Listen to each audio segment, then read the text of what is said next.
ونصلي على رسوله الكريم أما بعد فأعوذ بالله من الشيطان الرجيم بسم الله الرحمن الرحيم إنا أرسلنا نوحا إلى قومه أن أنذر قومك من قبل أن يأتيهم عذاب أليم قال يا قوم إني لكم نذير اعبدوا الله واتقوه وأطيعون يغفر لكم من ذنوبكم ويؤخركم إلى أجل مسمى إن أجل الله إذا جاء لا يؤخر لو كنتم تعلمون قال رب إني دعوت قومي ليلا ونهارا فلم يزدهم دعائي إلا فرارا وإني كلما دعوتهم لتغفر لهم جعلوا أصابعهم في آذانهم واستغشوا ثيابهم وأصروا واستكبروا استكبارا ثم إني دعوتهم جهارا ثم إني أعلنت لهم وأسررت لهم إسرارا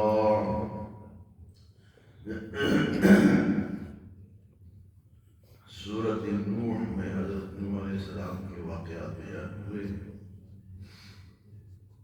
فرمایا کہ اپنے قوم کو ڈراؤ. ہم نے نوح علیہ السلام کو کہ قوم کے لیے نبی رسول بنا کر بھیجا اور اللہ نے حکم ان انذر قومک من قبل ان یأتیہم عذاب علیم. دردناک عذاب کے آنے سے پہلے تم صرف اللہ کی عبادت کرو، بات مان جاؤ. یا قوم انی لکم نذیر مبین، اے میری قوم میں تم کو کھل کر ڈرانے والا. اور اس دور میں شرک ہو گیا تھا. حضرت آدم علیہ السلام کے بعد نوح علیہ السلام کے درمیان کا جو عرصہ ہے، آپ حضرت آدم علیہ السلام کے 10ویں پشت میں ہیں. تو نوح علیہ السلام آدم علیہ السلام سے لے کر نوح علیہ السلام کے درمیان کا جو عرصہ ہے اس میں شرک نہیں تھا. نوح علیہ السلام کے دور میں آگے شرک شروع ہوا. نوح علیہ السلام سے پہلے حضرت ادریس علیہ السلام اور حضرت شیس علیہ السلام آئے، لیکن انہوں نے ان کو جو اللہ نے صحیفے عطا فرمائے تھے اس میں زیادہ تر دنیاوی کام کا طریقہ سکھایا تھا کہ دنیا میں تم نے کس طرح رہنا ہے، کس طرح کپڑے بنانے کا، سینے کا، سلانے کا. آج یہ چیزیں ان نبیوں کو سکھائی گئی. تو نوح علیہ السلام تھے وہ صاحب شریعت کے نبی تھے، پوری شریعت ان کو ملی تھی. اور آپ اللہ کے ایسے نبی تھے. یہ سورت بھی اس لیے نازل ہوئی کہ اس سے پہلے جو سورت گزری ہے اس میں حضور سے فرمایا تھا کہ آپ صبر کریں، فاصبر صبرا جمیلا. تو صبر کا طریقہ فرمایا نوح علیہ السلام کو دیکھ 950 سال تک آپ نے تبلیغ کی اور بڑا لوگوں نے آپ کو تکلیف پہنچائی، مارا پیٹا، لیکن آپ بلاتے رہے. ہر جگہ آپ پہنچ جاتے رہے. کوئی کھیت میں ہے، کوئی دکان میں ہے، کوئی گھر میں ہے، کوئی محفل ہے، ہر جگہ نوح علیہ السلام پہنچ جاتے ہیں. فرمایا یا قوم انی لکم نذیر مبین، اے لوگوں میں تمہیں کھل کر ڈرانے والا ہوں. اللہ کے نبی ڈراتے اللہ کے حکم سے، اور کس چیز سے ڈراتے ہیں کہ اللہ کے عذاب سے بچ جاؤ. فرمایا ان اعبدوا اللہ واتقوہ واطیعون، صرف اللہ کی عبادت کرو.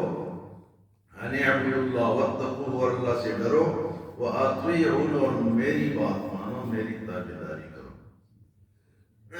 تو عبادت صرف کس کی ہو سکتی ہے جی؟ اللہ کی۔ عبادت کے جو طریقے ہیں وہ سب اللہ کے لیے۔ اگر سجدہ ہے تو وہ بھی اللہ کے لیے ہے، رکوع ہے، جھکنا ہے تو وہ بھی اللہ کے لیے ہے، دعا ہے تو وہ بھی اللہ سے مانگنا ہے۔ دعا میں آ کے نا یہاں لوگ شرک کرتے ہیں، پھر غلط نعرے لگاتے ہیں، ہاں جی، غیر اللہ کے نعرے لگاتے ہیں، یا علی مدد، یا فلاں مدد، یا فلاں مدد، تو یہ بھی شرک ہے، یہ بھی شرک ہے۔ صرف یہ نہیں کہ آپ نے کسی کے سامنے سجدہ کر لیا تو شرک کر لیا، یہ جو نعرے لگاتے ہیں نا جہالت میں، جوش میں آ کے غلط قسم کے نعرے لگاتے ہیں، کیونکہ آپ روزانہ پڑھتے ہو ایاک نعبد و ایاک نستعین، ہم تیری ہی عبادت کرتے ہیں اور تجھ ہی سے مدد مانگتے ہیں۔ تو عبادت بھی اللہ کی، عبادت میں سجدہ آ گیا، رکوع آ گیا، اور دعا آ گیا، پکار آ گیا، اور مدد مانگنا، وَإِيَّاكَ نَسْتَعِينُ، مدد کس سے مانگتے ہیں؟ تو اللہ کے سوا کوئی اور مدد نہیں کر سکتا۔ مدد کون کر سکتا ہے؟ اللہ۔ لوگوں نے باتیں بنائی ہوئی جی، دنیا میں بھی دیکھو جی، پہلے چھوٹے کو ملتے ہیں، پھر بڑے کو ملتے ہیں، پھر اس کے بڑے کو ملتے ہیں، پھر اس سے بڑے کو جا کے ملتے ہیں، یہ مثالیں بنائی۔ لیکن اللہ نے تو کہیں یہ نہیں کہا کہ مجھ سے پہلے فلاں سے ملو یا فلاں سے، ڈائریکٹ مانگو مجھ سے، ادعونی استجب لکم، مجھے پکارو، تمہاری پکار کو سنتا ہوں اور جواب دیتا ہوں۔ تو جب وہ سنتا بھی ہے اور مدد کرتا بھی ہے اور کر سکتا بھی ہے تو پھر اور مدد مانگنے کی ضرورت نہیں۔ فرمایا کہ جب تم اللہ کی عبادت کرو گے تو کیا ہوگا؟ یغفر لکم من ذنوبکم، تمہارے گناہ اللہ بخش دے گا۔ رات کو جنازے میں ایک آدمی کہہ رہا تھا کہ ہم تو بڑے گناہ گار ہیں، لیکن میں چاہتا ہوں کہ اس طرح ہو جائے، ایک جاننے والا جنازے میں، کہ بس وہ اللہ ہماری گناہوں کو نیکی نہیں پتہ، خواہش ہے۔ میں کہتی اس کا بھی طریقہ ہے۔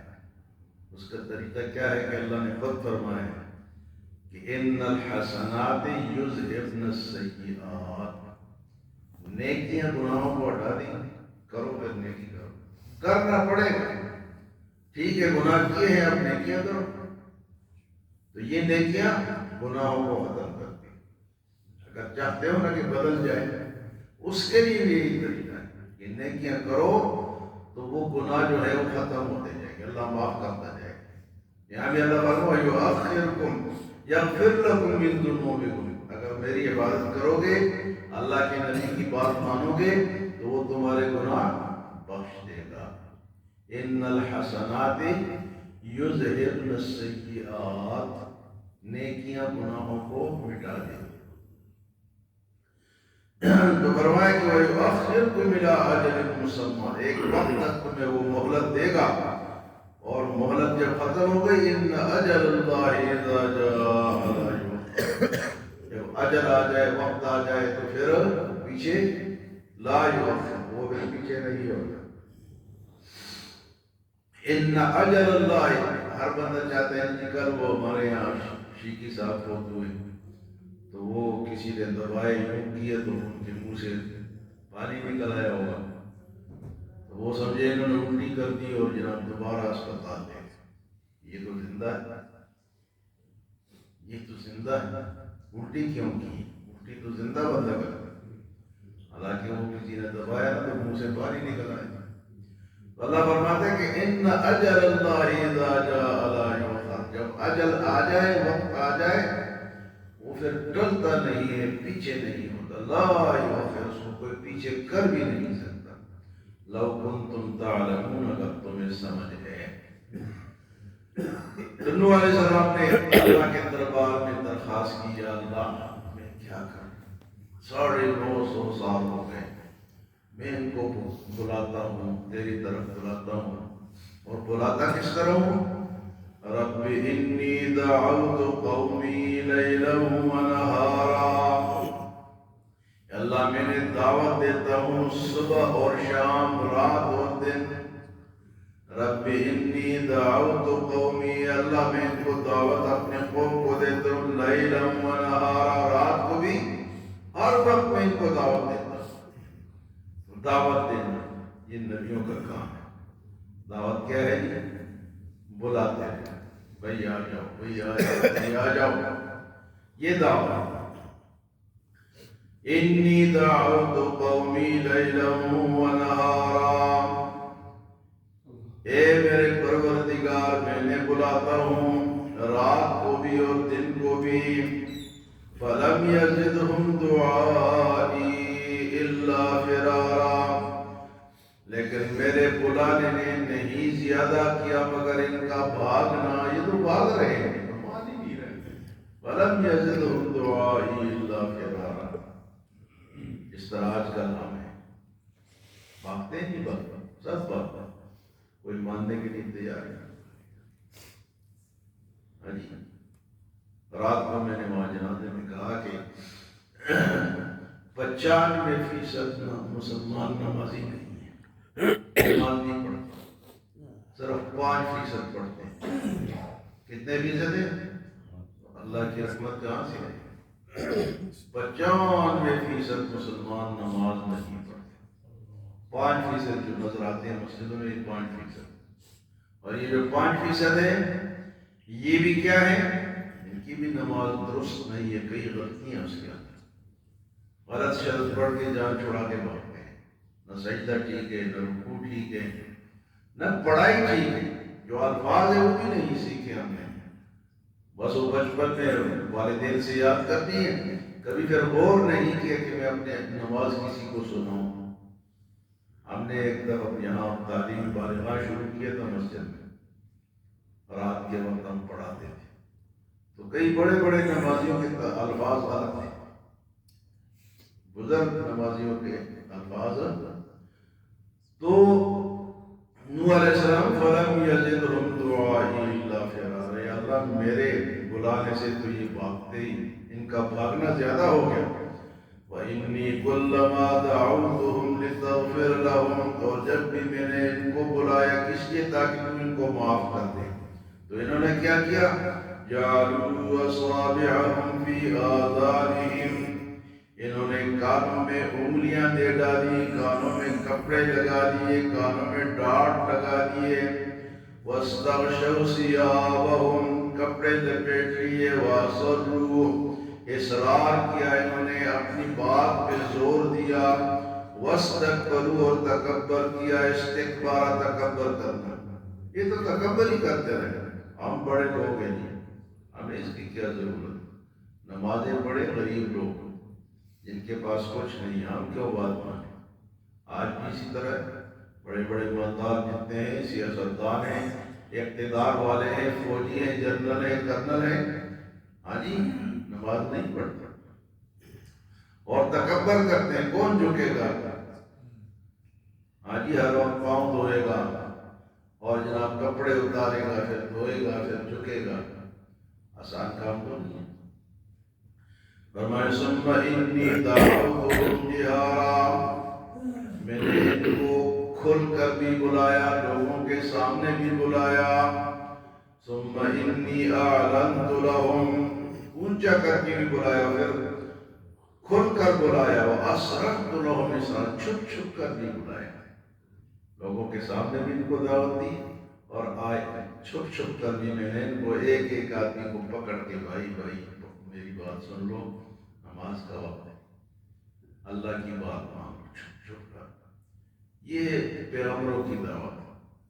فرمایا کس طرح بلایا؟ ثم انی اعلنت لہم، اعلانیہ بلایا. واسررت لہم اسرارا، اور چھپ چھپ کر بھی ان کو میں نے بلایا. فقلت استغفروا ربکم، اور میں نے انہیں کیا کہا کہ اللہ سے معافی مانگو، اپنے رب سے. انہ کان غفارا، بے شک وہ تو بڑا معاف کرنے والا ہے، بڑا غفار. ایک تو غفور ہوتا ہے، یہ غفار ہے، یہ مبالغے کا صیغہ ہے، بہت معاف کرنے والا، زیادہ معاف کرنے والا، غفار. فرمایا بہت بڑا معاف کرنے والا ہے۔ پھر جب استغفار کرو گے تو تمہیں دنیا میں کیا فوائد ملیں گے، استغفار کے کیا کیا فائدے ہیں، وہ اس قرآن میں بیان ہے۔ انشاءاللہ کل کے درس میں وہ آئیں کہ استغفار کی کیا برکات ہے۔ استغفار بہت بڑی چیز ہے، استغفار کرنا بہت بڑی چیز ہے، اور فائدے کیا ملتے ہیں وہ اللہ بتاتا ہے۔ کل کے درس میں ساری باتیں آئیں گی، پڑھ کے سنا دیتا ہوں، ترجمہ کل کریں گا۔ یرسل السماء علیکم مدرارا، یہ استغفار کی باتیں ہو رہی ہیں۔ وَيُمْدِدْكُمْ بِأَمْوَالٍ وَبَنِينَ وَيَجْعَلْ لَكُمْ جَنَّاتٍ وَيَجْعَلْ لَكُمْ أَنْهَارًا۔ یہ فائدے ملیں گے، بارشیں آئیں گی، بیٹے ملیں گے، مال ملے گا، کس کی برکت سے؟ استغفار کی برکت سے۔ اللہ ہمیں عمل اور سمجھ کی توفیق عطا فرمائے۔